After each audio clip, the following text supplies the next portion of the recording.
are people my age group, my age bracket, people who work hard in this country, professionals who work very hard.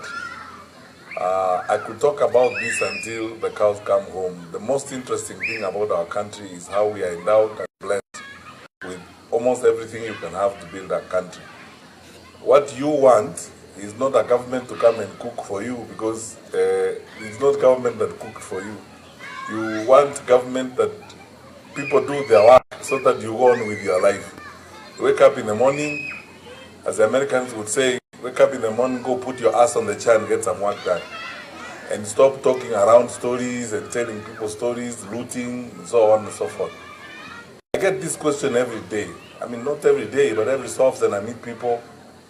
When I left government and went to work at the bank, I gave so many brown bag presentations around reforms in education, and people ask me this day one very simple question: why did you succeed where others could not succeed? I said, I didn't succeed, we succeeded. Kenya is endowed with a lot of skilled people, brilliant people in the public service who can do wonders. All they need is trustworthy, honest leadership, and people who do or say what they mean or mean what they say. Not people who tell you one thing, then they themselves do another. You can't stop people from doing what you do yourself every day. If you want the country to work, you work hard yourself, first of all, and demonstrate honesty and so on. We'll have another opportunity to discuss these things. It's a challenge. Every generation has a duty, and the one we have during this day and age is to fix some of the challenges in our country. Get our country to work again. Those of you who are in the public service, you know the challenges we have. Meritocracy is what must reign. People must get jobs they can do, and when they do their job, they must be given the freedom to do what they need to do without over-politicization of public service and so on. We need to address all these issues we have discussed, as Peter was highlighting here, over taxation. We can't tax our way to prosperity. And then we don't even mind paying those taxes if we had better, much more transparent delivery of services, so that we have reason to pay those taxes, as it were.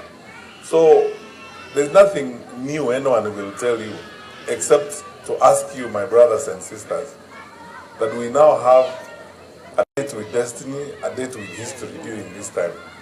Will we stand up and do the right thing without caring? I don't think in this association here, any one of you asks what is the tribal background of the chairman, or which part of the country the chairman comes from. I've just sat there at the table listening to a very brilliant gentleman who I'm told is the chair of the men's group. I haven't even asked him his name. A wonderful guy, very smart. You know the things I've heard him speaking. Very smart people, and every time I meet people like this, I ask myself, one can actually be a PS and run a ministry. They have all good ideas, they know what needs to be done. You know? So because he has very brilliant ideas, he knows what needs to be done and so on. And I haven't even asked him his name, but I'm so awestruck by his ideas, and I'm very happy about him. And if we all teamed up together and worked like that, we will, deliver for our country. That's all we need, not to ask each other every day, the regions we come from, the tribes and so on, which don't make sense at all. It has given us an opportunity to build this country that he has given us, do the right thing for our people, so that our children and our children's children will find an environment in which they will enjoy. Lastly, I know the reason why these wonderful people occasionally resonate with me. Part of it is because of my tour of duty at the Ministry of Education. And there was nothing new except insisting that, let people get what they deserve. And if you are honest enough to ensure that the truth prevailed and transparency prevailed, everyone will realize the potential and the skills that God has enabled them to have. And we will all be a great society and a great nation. We are undermining ourselves when we don't do a good job in the jobs and in the offices that we are given. So I want to ask you, wonderful people, not only to take up your voters' cards, but to encourage everyone else to participate in the electoral process. Occupy leadership, and how you occupy leadership is by refusing nonsense and insisting that the right thing is done. It is your right. And if you have questions, ask us. I come from the school of thought that will not frown at questions, that will not kill you when you ask questions, that will not abduct you when you ask questions, that will not be annoyed when you tweet or engage in anything you want to do.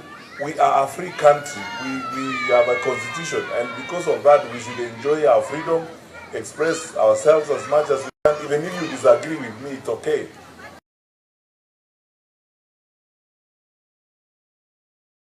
Englishmen say, fools seldom differ, and we are not fools.